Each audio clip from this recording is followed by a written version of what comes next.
Hello, welcome or welcome back to my channel. My name is Raquel and I'm going to be doing my August reading wrap up.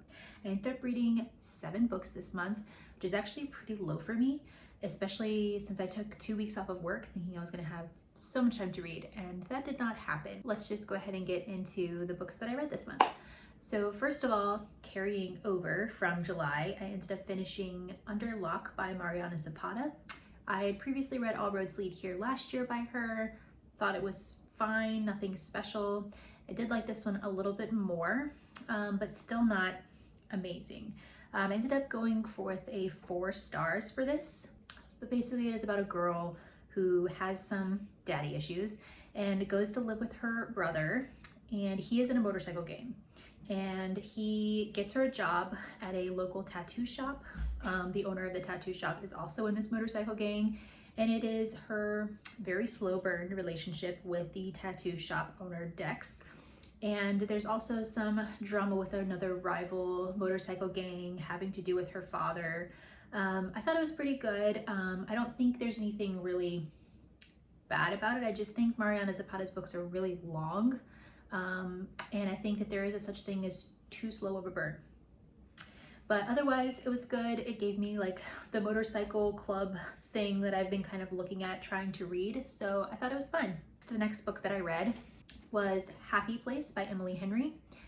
I have become a huge Emily Henry fan this year. I've read almost all of her stuff and I've loved every single one of them, and this is no different. This is basically about a girl who meets a group of friends in college. One of her friends' parents own a beach house in Maine, and every summer they go there and they have this amazing week at the beach house. And first, just let me say, that's one of my favorite things about this book is the atmosphere. Summer in New England just sounds so great. I have never been in New England for summer, but it sounds amazing. Like the vibes in this just screamed summer.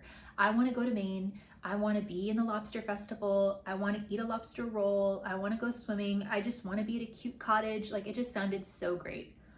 But anyway, Harriet goes with her friends every summer to this house. And she, along the way, more people are added into this friend group as the other 2 of her friends are finding their love interests, until one summer Wynn is introduced to the friend group, and she and Wynn, Harriet and Wynn, end up kind of falling for each other, and they have this amazing fling that kind of turns into more, and as they become adults they get serious.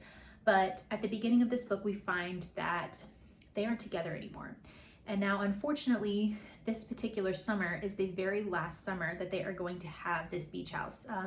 One of Harriet's friend's parents that own the house is going to be selling it, and this is the last summer they're going to have. And so Harriet and Wynn decide to hide the fact that they are no longer together from their friend group. And so they kind of have to be in a fake relationship.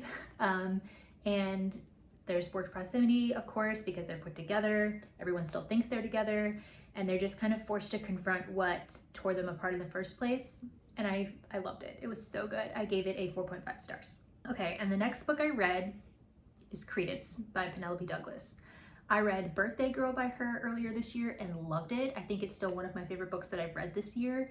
And I don't think the taboo stuff really bothers me. Like, I think it's actually kind of entertaining. And so I wasn't very nervous about going into this because taboo stuff doesn't really bother me too much. And all I'll tell you about this is, first, again, just like the last book that I read, the vibes in this were so good. Like a secluded mountain, mostly like a wintry scene. Penelope Douglas does a really amazing job of like capturing the scene and really making you feel like you're there. I thought that it was so good. I really like Penelope Douglas's writing, and I actually feel like every character in this book was very distinct. And although I didn't like every decision that was made, I could definitely say that she gives a lot of depth to her characters, at least so far in the 2 books that I've read by her. But basically, a girl named Tiernan goes to live with her step-uncle, uncle only by marriage, not by blood, this is really important, and her 2 male cousins that also live with the uncle. And they kind of have this ranch homestead thing way up in the mountains, and apparently it's snowed in like 6 months of the year. And so they spend all summer preparing and getting everything that they need to sustain them throughout the entire winter when they won't be able to go down to town or anything like that, anything else. And so we started on summer where they're preparing, and she's just kind of learning about the cousins and the uncle, and there's like a weird rivalry between some other kids in town, kids meaning like young adults, like 20 something I'm assuming, or either late teens, something like that. But there's like a really weird tension, strange, like sinister type vibe, which I thought was really interesting. It makes me think of Flock. When you're in the beginning, you're like, something's going on here and I don't exactly know what it is. That's how I felt. But then eventually, when that kind of comes to a climax, the part with the kind of rivalry between the other people, then they get snowed in. And so they're separated from like the rival group, and then they're just alone. The uncle, the two cousins, and Tiernan. And when you get bored, things happen. And things happen with every one of them, with her uncle and both of her cousins, sometimes together. And I didn't hate it. It's, I know it's taboo, and I know you're not supposed to like it, but I did like it. I did like it, and I don't know what else to say. I don't want to tell you anything else. I think you should just go read it if that sounds like something that's interesting to you. The only thing I will say negative is that I don't like the person that she chose. And this isn't really a reverse harem why choose thing. It is, she does pick one guy in the end, and I didn't like that choice. I wish that she would have picked either of the other two. But, and I also felt like it was all of a sudden. Like I feel like she had feelings, and then all of a sudden she was all in on one. And I thought that didn't really make a whole lot of sense. But other than that, I really liked this book. And you know, initially I gave it a 4-star, but upon reflection, as I sit here and talk to you about it, I think I liked it more than I thought. So I'm gonna bump it to a 4.25 because I did really like it a lot. Okay, the next few books that I talk about, I made a reading vlog recently that you can go and watch if you want to see more feelings about it. So I'm just going to be really brief. But the next book that I read was Kingdom of the Wicked by Carrie Maniscalco. It is a YA fantasy romance, mystery thriller kind of book, kind of a lot of different genres. It was really cute. It was about a witch who, her twin sister is murdered, and she wants to find out who did this and why and get revenge. And she ends up hiring the help of one of the princes of hell, Wrath. And at some point in this trilogy, I don't know when, because it didn't happen in this one, there's going to be a romance between the witch and Wrath. So I'm excited to see where this goes. I ended up rating this a 3.75 because it is very young, and you know, the writing is very young, and not the best book I've ever read in my life, but it's perfect for what I'm looking for right now. I'm ready for fall to be here. I'm ready to get into spooky season, and this is just like the perfect way to get there. After that, I started slowly getting into a reading slump, and I just didn't feel like picking up anything. So the answer to that is always Colleen Hoover. So I picked up Regretting You by her, and just like every other book that I've ever read from her, I loved it. There are 2 point of views in this book, one from a mother and one from her 16-year-old daughter. And we just get to see both of their lives go after a really traumatic thing happens to them and how they deal with grief. And I thought this was so good. There's a little bit of romance in here, there's a lot of emotion, and I just really loved seeing a very real representation of a mother and teenage daughter relationship. And yeah, gave me all the feels, brought me right back out of that possible reading slump I was about to go into, and I rated this 4.25 stars. The next book I read on my Kindle was Dark Matter by Blake Crouch. Oh my god, this book was so good. You know, I've always said that sci-fi isn't my thing, but I read 2 sci-fi books this year and I loved them both. So maybe I'm wrong.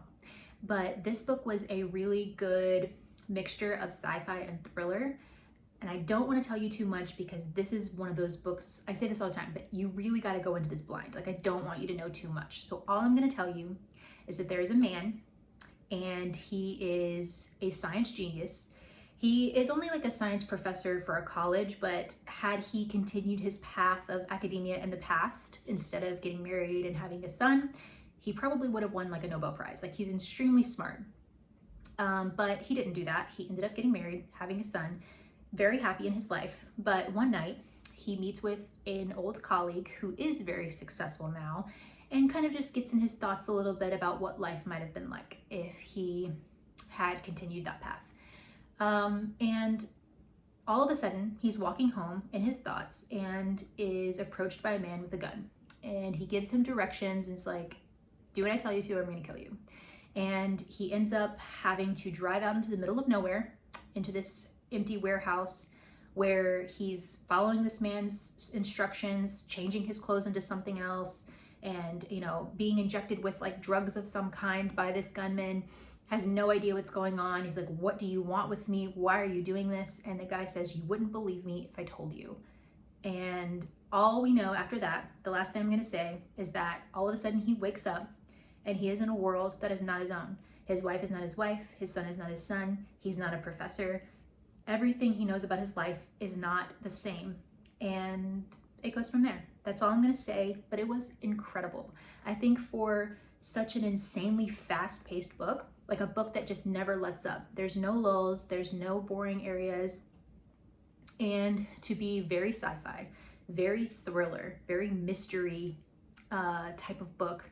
There was so much emotion in there, and I walked away from that book, besides being in awe of the story and of the characters in the plot and the mysterious mind of Blake Crouch. Besides all of that, I walked away from this book just having a new perspective on life, like what's really important in my life. And I got all of the boxes checked for me in this book, and it was absolutely a 5-star read for me. I loved it. And the last book that I was able to finish was A Love Letter to Whiskey by Candy Steiner. I read Blindside earlier by her this year, and I really loved it. It was a 5-star read for me, and so I was really excited about this because people say this is their favorite of hers.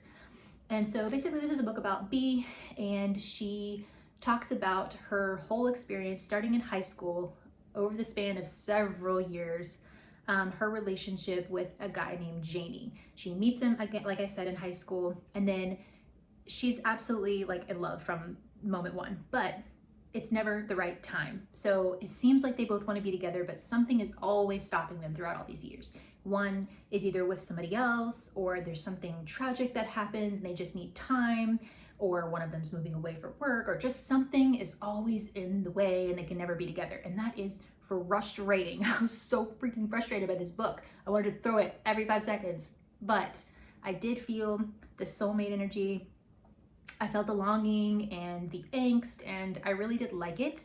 And I think that I would have rated this book pretty high had I not read the epilogue and realized there was still like 200 and something pages left from Jamie's point of view. So everything you read is from Bee's, and then all of a sudden it's from Jamie's point of view. And it is the same exact story. Like the dialogue is written all over again almost. Like it's like I've already read this exact thing. And I found myself really skimming it. Like, yep, I've already read all this. I've already read all this.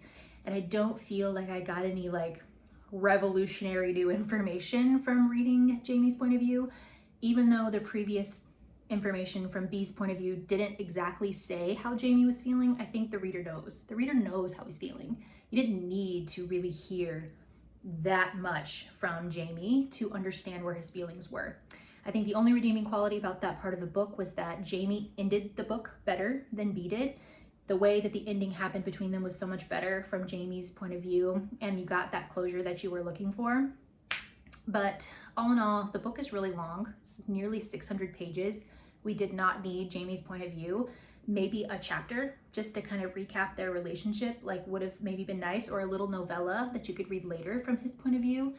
But putting it all together just felt very redundant, very long, and the fact that it was so incredibly frustrating, I ended up rating it a 4-star. I did like it. I did really want them to be together, and I did think it was a very beautiful story, but just had a few too many negative things going for it for me to have to drop my rating to a 4. But overall, very good. I really like Candy Steiner's reading, and I think that I'm definitely gonna read more from her for sure.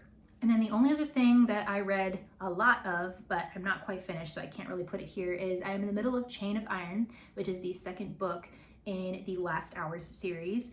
And I didn't really like the first one, but I'm really, really liking the second one.